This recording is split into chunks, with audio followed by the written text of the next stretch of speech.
जय हिंद। जैसा कि दोस्तों आज हम लोग इस वीडियो में क्लास 10 केमिस्ट्री चैप्टर 1 के बारे में देखने वाले हैं। जैसा कि दोस्तों ये हम लोग केमिस्ट्री चैप्टर 1 का पार्ट नंबर 3 है, ठीक है। पार्ट नंबर 3 में दोस्तों आज हम बस केवल सीखेंगे कि रासायनिक अभिक्रिया को आखिर संतुलित कैसे करते हैं, ठीक है। दोस्तों बस मैं केवल आपको 5 एग्जाम्पल दूंगा, 5 एग्जाम्पल, ठीक है।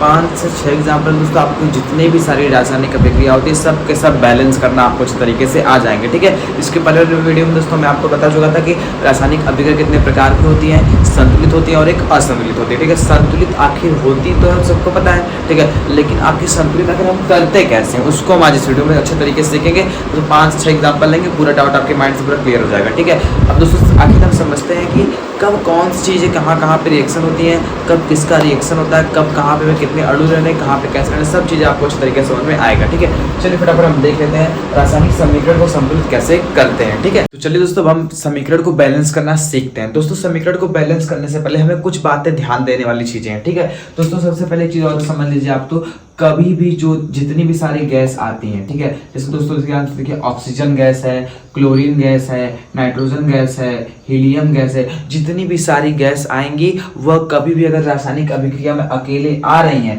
तो वह कभी भी अकेला रिएक्शन नहीं करेंगे, कम से कम किसी के साथ रिएक्शन करेंगे, ठीक है। बताओ अकेला ऑक्सीजन कभी रिएक्शन कर पाएगा? नहीं कर पाएगा। इसके साथ कम से कम कितना होना चाहिए? O2 होना चाहिए। क्लोरीन कभी अकेले रिएक्शन कर पाएगा? नहीं कर पाएगा। Cl2 होना चाहिए। नाइट्रोजन कभी अकेले रिएक्शन कर पाएगा? नहीं कर पाएगा, क्योंकि बहुत सारे डरपोक होते हैं, जितनी भी गैस सब के सब डरपोक होते हैं, ठीक है। कभी भी अकेले रिएक्शन दीपक हम अकेले नहीं करेंगे, हम किसी के साथ करेंगे, ठीक है। नाइट्रोजन भी किसी के साथ रिएक्शन करता है, हीलियम भी किसी के साथ रिएक्शन करेगा, ठीक है। तो मेन चीज हमें पहले क्या समझ में आया कि जितनी भी सारी गैस रहेंगी वह हमेशा, ऑक्सीजन कभी अकेला रिएक्शन नहीं करेगा, हमेशा इसके लिए भैया साथ चाहिए।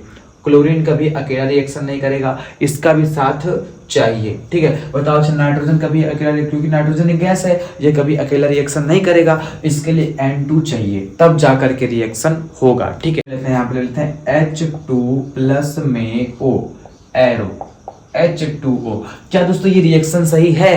अपने माइंड में आप सोचिए, अभी मैं आपको क्या बताया हूँ, कभी भी ऑक्सीजन अकेला रिएक्शन नहीं करेगा, ठीक है। बताओ कभी भी ये रिएक्शन संभव है कि कभी ये अभिक्रिया हो सकती है? कभी जिंदगी में ये अभिक्रिया नहीं हो पाएगी, ठीक है। क्योंकि दोस्तों यहाँ पे हाइड्रोजन की मात्रा 2 है और यहाँ पे जो ये ऑक्सीजन है दोस्तों, ऑक्सीजन एक गैस है, यह कभी भी अकेला ऑक्सीजन रिएक्शन नहीं करता है, ठीक है। कम से कम भैया, क्योंकि अकेला इसको डर लगता है, यह किसी के साथ साथ रिएक्शन करता है। इसे सूरा कहता है अगर हमारे साथ कोई रहेगा तभी भैया हम रिएक्शन करेंगे, अकेले भैया हमको डर लगता है, हम अकेले रिएक्शन नहीं करेंगे, ठीक है। इस जो है बहुत नौटंकी करती है, ठीक है। अब देखो ध्यान से, यहाँ पे क्या हो गया H2 प्लस में O2, जैसे हमने इसका रिएक्शन करा क्या बन गया? H2O बन गया। क्या बन गया? H2O। और दोस्तों H2O किसका फार्मूला है? जल का सूत्र। किसका सूत्र है? जल का सूत्र, ठीक है। जब हमने 2 हाइड्रोजन और 2 ऑक्सीजन मिलाया तो क्या बन गया? हमारा H2O बन गया। अब अच्छे बताइए, अब हमको इसको दोनों बराबर करना है। दोस्तों देखिए समीकरण को बैलेंस करने का मतलब होता है, जैसे आप लोग अपने गाँव देहात में देखे होंगे, एक तराजू वाला तौलने वाला ऐसे बटखरा उठाएंगे, ठीक है, बीच से पकड़ लेते हैं और इधर 1 किलो का बटखरा रखेंगे तो इधर 1 किलो आलू रखेंगे, दोनों बटखरा की इसे पेन दिया, इसे जब बराबर हो जाएगा तो कहेंगे हाँ भैया 1 किलो बराबर, तो में गड़बड़ हो जाता है, ठीक है। तो ध्यान से, तो इस तरीके से बीच वाले चीज को हम क्या मान लेंगे? बटखरा मान लेंगे। तो इधर का आइटम इधर के आइटम के बराबर होगा तो संतुलित है, अगर गड़बड़ होगा तो असंतुलित हो जाएगा, ठीक है। तो हमको दोनों का पल्ला क्या करना है? इधर का पल्ला इधर का पल्ला, दोनों पल्ला हमको बराबर करना है। चलिए फटाफट सिंपल तरीके से बराबर करते हैं। यहाँ पे दोस्तों बताओ कितना हाइड्रोजन है? यहाँ पे 2 हाइड्रोजन है। यहाँ पे कितना ऑक्सीजन? 2 ऑक्सीजन है। अच्छा बताओ, तो हम यहाँ पे 2 लगा दिए, अब सही है कि गलत है? बताओ ये रिएक्शन सही है कि गलत है? फटाफट बताइए दोस्तों। ये रिएक्शन सरासर पूरा गलत है, क्योंकि ऑक्सीजन क्या कह रहा था? हम किसी के साथ रहेंगे, हम अगर अकेले रहेंगे तो भैया हमको डर लगता है। इसे सूर्य क्या बोलती कहती कि हम देखो जब अकेले थे तो हमको डर लग रहा था, इसलिए हम अकेला रिएक्शन नहीं कर पाते हैं, हमें किसी का साथ चाहता है तो हम रिएक्शन कर लेते हैं। तो 2 ऑक्सीजन मिल गए तो कहा भैया अब हम डर, अब कोई हमारे साथ, हमको डर नहीं लगेगा। अब हम जैसे ही क्या किए भैया, रिएक्शन को जब बैलेंस करने लगे हमने, तो हमने देखा यहाँ पे 2 हाइड्रोजन है, यहाँ पे 2 बराबर है, यहाँ पे 2 ऑक्सीजन है, तो हमने यहाँ पे 2 लगा, तब सुराई गरियाने लगता है। बस नौटंकी क्या करते हो? अब हम किसी के साथ आ गए हैं, अब तुमको हम नहीं जानते हैं, ठीक है। अब देखो ये ऑक्सीजन क्या कहता है कि पहले हम अकेले थे तो हमको किसी का साथ चाहिए था, लेकिन अब हमको पहले से किसी का साथ मिल गया है, तो यहाँ पे आप 2 थोड़ी लगाएंगे, ठीक है। 2 लगाएंगे कहाँ पे? हम 2 लगाएंगे यहाँ पे, यहाँ पे लगाएंगे, यहाँ पे लगाएंगे, ठीक है। तो अब ध्यान से देखो, तो यहाँ पे ऑक्सीजन कितना हो गया 2, यहाँ पे ऑक्सीजन कितना हो गया 2। लेकिन अब एक चीज और गड़बड़ी हो गई, यहाँ पे देखो ध्यान से हाइड्रोजन का कितना हो गया 2 दूनी 4, इसका हमेशा इसमें क्या गुणा होगा 2 दूनी 4। अब हाइड्रोजन से यहाँ 4 हो गया। अब हम यहाँ पे देखो हाइड्रोजन 2 है तो यहाँ पे भी 2 लगा देंगे, 2 दूनी 4 हाइड्रोजन यहाँ पे हो गया, 2 ऑक्सीजन यहाँ पे है, 2 ऑक्सीजन यहाँ पे है। इस तरीके से दोस्तों समीकरण को बैलेंस करते हैं। यानी दोस्तों हाइड्रोजन यहाँ पे कितना हो गया 4 हो गया, यहाँ पे भी हाइड्रोजन कितना हो गया 4 हो गया, यहाँ पे ऑक्सीजन कितना हो गया 2 हो गया, यहाँ पे भी ऑक्सीजन कितना हो गया 2 हो गया। यानी दोनों तरफ दोस्तों क्या हो गया, हमारा पल्ला क्या हो गया, दोनों तरफ बराबर हो गया। ऐसे तरह उठाए इधर इधर दोनों का पल्ला बराबर, तो हमारा समीकरण क्या हो गया, बैलेंस हो गया, ठीक है। चलिए दोस्तों एक चीज और ध्यान दीजिएगा यहाँ पे, जैसे अब हम ले लेते हैं यहाँ पे Na, क्या ले लिए Na ले लिए, और हम यहाँ पे Cl ले लिए। अच्छा बताओ, जैसे ही हमने सोडियम की क्रिया क्लोरीन के साथ कराई तो बन जाता है भैया हमारा सोडियम क्लोराइड NaCl बन जाता है। इसमें कोई समस्या है? बताओ दोस्तों, क्या ये रिएक्शन सही है? रिएक्शन पूरा पूरा चौपट है, एकदम पूरा गलत है। ध्यान से देखो, कभी बताइए क्लोरीन एक गैस है कि नहीं, बताओ। अच्छा तो सोडियम क्या है, एक धातु है। सोडियम क्या है, एक धातु है। तो इस सूरत क्या हम यहाँ 2 लगाएंगे, यहाँ 2 नहीं लगाएंगे। कहता है करिए भाई पागल हो क्या, हम धातु, हम किसी से डरते थोड़ी ना है, गैस हो तुम्हारा डरता है, ठीक है। तो क्लोरीन एक गैस है, ये कहता है भाई हम अकेले किसी के साथ रहेंगे तो भैया हम अकेले किसी के साथ रिएक्शन नहीं करेंगे, हमको अगर किसी का साथ मिलेगा तो हम भैया किसी के साथ रिएक्शन करेंगे। तो लोगों ने कहा चलो ठीक है तुमको हम एक और क्लोरीन दे, दोनों लोग साथ साथ हो जाओगे तो डर नहीं लगेगा ना, तो कहती नहीं है हमको डर नहीं लगेगा, ठीक है। अब ध्यान से देखो, अब हमने कहा भैया यहाँ पे क्लोरीन 2 है। अब हम समीकरण को बैलेंस करते हैं। अब जो ये सोडियम है क्लोरीन के साथ रिएक्शन कर जाएगा। तो अगर ऐसे रहता तो रिएक्शन कर पाता, नहीं कर पाता, क्योंकि क्लोरीन अकेला था। जब क्लोरीन 2 रहेगा तभी रिएक्शन कर पाएगा। आप लोग इस चीज को माइंड में अपने सेट कर लीजिएगा, ठीक है, बहुत ध्यान देने वाली चीज है। अब ध्यान से देखो, अब हम देखते हैं यहाँ पे क्लोरीन 2 है, पहले यहाँ देखो, यहाँ पे सोडियम 1, यहाँ पे भी सोडियम 1, सोडियम का पल्ला बराबर है। यहाँ पे क्लोरीन 2, यहाँ पे क्लोरीन 2, सॉरी यहाँ पे क्लोरीन 1 है।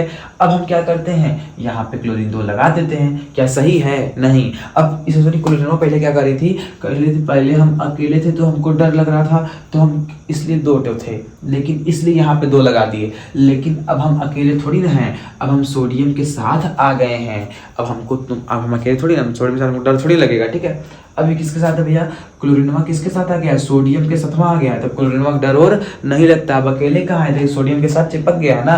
तो यहाँ पे कहता है यहाँ पे 2 लगाओ तुम, यहाँ तुम्हारा लगाने का हक नहीं है। जब हम अकेले रहेंगे तब यहाँ पे तुम 2 लगा सकते हो, लेकिन जब हम किसी के साथ रहेंगे तो तुमको यहाँ 2 लगाने का हक नहीं है। हमेशा आगे 2 लगाओगे, क्योंकि अब हम सोडियम के साथ आ गए हैं, ठीक है। चलिए अब हम देख लेते हैं यहाँ पे क्लोरीन 2 हो गया, यहाँ पे क्लोरीन कितना हो गया 2 हो गया। यहाँ पे अब देख रहे हैं सोडियम 2 हो गया, यहाँ पे सोडियम 1 है। तो बताओ क्या यहाँ पे नीचे 2 लगाएंगे? कहता है भाग चोट्टा कहीं के, हम तो धातु है ना, धातु किस थोड़ी डरता है, धातु के नीचे 2 नहीं आएगा, धातु में सामान्य 2 लगाया जाता है, ठीक है। तो यहाँ पे हो गया 2 सोडियम, यहाँ पे हो गया 2 सोडियम, यहाँ पे हो गया 2 क्लोरीन, यहाँ पे हो गया 2 क्लोरीन, यहाँ पे हो गया। उम्मीद करते हैं आपको ये चीज समझ में आ रहा है। कभी बताओ, कभी भी गैस अकेले रिएक्शन करेगी नहीं। अगर यहाँ पे O होगा तो हमेशा O2 रहेगा, N रहेगा तो हमेशा N2 रहेगा। हमेशा ये लोग कभी भी अकेला रिएक्शन नहीं करेंगे, क्योंकि गैस बहुत डरपोक होती है, ठीक है। हमेशा किसी के साथ रहेगी तब, क्योंकि इसका यहाँ पे 2 होना चाहिए, अकेले कभी रिएक्शन ये सब करने वाली नहीं। चलिए अब हम समीकरण को बैलेंस करना सीखते हैं। हम बस केवल 5 रिएक्शन लेंगे दोस्तों, 5 रिएक्शन। उसी 5 रिएक्शन दोस्तों आपका पूरा का पूरा संतुलित करना। आप ऑटो चुटकी का काम, चुटकी में बजा के सीख लोगे आप। सबसे पहले देखो ध्यान से, हम बीच के तराजू को पकड़ लेंगे। अब दोनों ससुरक हमको पल्ला बराबर करना है। तो पल्ला बराबर करने के सबसे पहले देखो, यहाँ मैग्नीशियम 1 है, ठीक है, इस पल्ला मैग्नीशियम 1 है। अब हम उस पल्ला में चेक करेंगे, इस पल्ला मैग्नीशियम 1, यहाँ पे मैग्नीशियम 1 और यहाँ पे भी मैग्नीशियम कितना है 1। ध्यान से मेरी बात को समझिएगा, यहाँ मैग्नीशियम 1 है इस पल्ला में, अब तराजू के उस पल्ला में मैग्नीशियम कितना है 1 है। अब देखो ध्यान से, यहाँ पे हाइड्रोजन 1 है, लेकिन दोस्तों यहाँ पे देखो हाइड्रोजन 1 है, लेकिन यहाँ पे हाइड्रोजन 2 है। तो यहाँ पे 2 हाइड्रोजन था, अब हम यहाँ पे हमेशा 2 लगाएंगे। कभी नीचे आप यहाँ नहीं लगाओगे, जब आपको बैलेंस करना होगा तो आप हमेशा इसके सामने 2 लगाओगे, ठीक है। चलिए, यहाँ मैग्नीशियम 1 था, यहाँ मैग्नीशियम 1 था, यहाँ पे हाइड्रोजन 2 था, यहाँ पे हाइड्रोजन 1 था इसलिए हमने यहाँ पे 2 लगा दिया, तो यहाँ पे भी 2 हाइड्रोजन हो गया और यहाँ पे 2 हाइड्रोजन। लेकिन अब एक समस्या और बढ़ गई, देखो ध्यान से, हाइड्रोजन में तो 2 हो ही गया, लेकिन इसके सतवा तो क्लोरीन चिपका है, क्लोरीन भी कितना हो गया, 2 हो गया। जब हाइड्रोजन 2 हुआ तो क्लोरीन भी कितना हो गया, 2 हो गया। अब देखो यहाँ पे भी क्लोरीन कितना है, 2 है, बराबर हो गया। अब हम एक मिनट चेक कर लेते हैं, देखो मैग्नीशियम 1, हाइड्रोजन कितना है, 2 है, हाइड्रोजन यहाँ पे भी कितना है, 2 है, क्लोरीन यहाँ पे कितना है, 2 है, क्लोरीन भी यहाँ पे कितना है, 2। बस सिंपल, ऐसे आपको समीकरण संतुलित करना है। चलिए नेक्स्ट क्वेश्चन लेते हैं। रिएक्शन लिए, इसको अब हम अच्छे तरीके से बैलेंस करेंगे। ध्यान से समझिएगा दोस्तों, यहाँ पे दोस्तों Fe 1 है, यहाँ पे भी दोस्तों कितना है, Fe यहाँ पे 3 है। ध्यान से मेरी बात समझिएगा, यहाँ पे Fe कितना 1, यहाँ पे Fe दोस्तों कितना है 3, तो यहाँ पे 3 है, यहाँ पे 1 है, तो हमको दोनों पल्ला बराबर करना है। इस पल्ला में 1 है, इस पल्ला में 3 है, बीच में तराजू पकड़े हुए हैं, तो यहाँ पे Fe 3, तो यहाँ पे कितना लगा देंगे, 3 Fe, तो यहाँ पे Fe 3 हो गया, यहाँ पे भी Fe 3 हो गया। अब हम देखते हैं यहाँ पे ऑक्सीजन कितना है। ऑक्सीजन दोस्तों हमको 4 दिखाई दे रहा है, इस पल्ला में ऑक्सीजन 4 है, इस पल्ला में चेक करो तो इस पल्ला में दोस्तों ऑक्सीजन बस केवल कितना है, 1 ही है। अब हमको क्या करना पड़ेगा, इस ऑक्सीजन को भी क्या करना पड़ेगा, 4 करना पड़ेगा। अब दोस्तों हम यहाँ पे लगा देंगे कितना, 4, क्या लगा देंगे, 4 लगा देंगे, ठीक है। देखो यहाँ पे ऑक्सीजन 4 था, यहाँ पे ऑक्सीजन 1 था, तो हम आगे लगा दिए 4। अब यहाँ पे 4 क्या हो गया, ऑक्सीजन। यहाँ पे कभी भी गलती से आप 4 मत लगाइएगा, ठीक है, हमेशा जब बैलेंस करेंगे तो आप आगे लगाओगे इसके, ठीक है। तो यहाँ पे 4 ऑक्सीजन, यहाँ पे भी 4 ऑक्सीजन। अब हम देखते हैं यहाँ पे, देखो यहाँ इस पल्ला में 3 Fe हो गया, इसमें भी 3 Fe हो गया, 4 ऑक्सीजन हो गया, 4 ऑक्सीजन हो गया। हाइड्रोजन इस पल्ला में कितना है, 2 है, और इस पल्ला में 4 दूनी, इसका इसमें गुणा होता है, 4 दूनी 8 हाइड्रोजन इस पल्ला में, और इस पल्ला में केवल 2 हाइड्रोजन है, तो इसके समान हम कितना लगा देंगे, 4 लगा देंगे। तो देखो 4 दूनी कितना हाइड्रोजन, 8 हाइड्रोजन इधर हो गया, ठीक है, 8 हाइड्रोजन, 4 दूनी 8 इधर भी हो गया, ठीक है। देखो F इधर कितना है, 3 है, इधर F कितना है, 3 है। अब ध्यान देखो हाइड्रोजन कितना है, 4 दूनी 8, हाइड्रोजन इधर कितना है, 8, इधर भी देखो 4 दूनी 8, हाइड्रोजन कितना हो गया, 8। अब बताओ अच्छा इधर ऑक्सीजन कितना है, देखो ये O कितना है, 4 है, तो ऑक्सीजन भी कितना हो गया, 4 हो गया, इधर भी ऑक्सीजन कितना हो जाएगा, 4, देखो दिख रहा है 4 ना। तो बस सिंपल था, उम्मीद करते हैं आपको इसको बैलेंस करना समझ में आया होगा। चलो तीसरा रिएक्शन है वो, यहाँ पे दोस्तों हमको इसको भी अच्छे तरीके से बैलेंस करना है। दोस्तों मैं जितने भी रिएक्शन ले रहा हूँ ये आपके बोर्ड एग्जाम में काफी बार पूछे जा चुके हैं, ठीक है, इसलिए मैं मोस्ट इंपॉर्टेंट रिएक्शन ले रहा हूँ, ताकि आप इससे क्या करोगे, रिएक्शन भी समझ जाओगे और आपका इंपॉर्टेंट क्वेश्चन भी जाओगे, दोनों काम हो जा रहा है यहाँ पे, ठीक है। दोस्तों ध्यान से देखिए, यहाँ पे एल्युमिनियम कितना है, 1 है, इस पल्ला में एल्युमिनियम 1 है। अब हम चलेंगे उस पल्ला को बराबर करने, उस पल्ला में एल्युमिनियम 2 है, तो यहाँ पे 2, यहाँ पे 1, तो यहाँ पे भी हम कितना लगा देंगे, 2।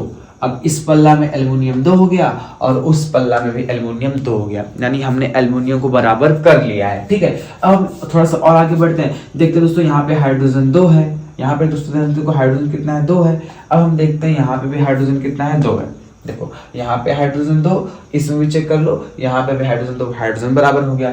अब हम देखते हैं यहाँ पे सल्फर 1 है, यहाँ पे सल्फर कितना है दोस्तों, 1 है। यहाँ पे देखो इसका पहले ध्यान समझिएगा, अगर कभी भी SO4 का होल थ्राइस लिखा है, इसका मतलब होता है S भी कितनी बार है, 3 बार है, और O जो है ना, इस 4 गुणा 3 हो जाएगा, 4 3 12, S कितनी बार, 3 बार, और O कितनी बार है, 4 3 12, कितनी बार है, 12 बार, ठीक है।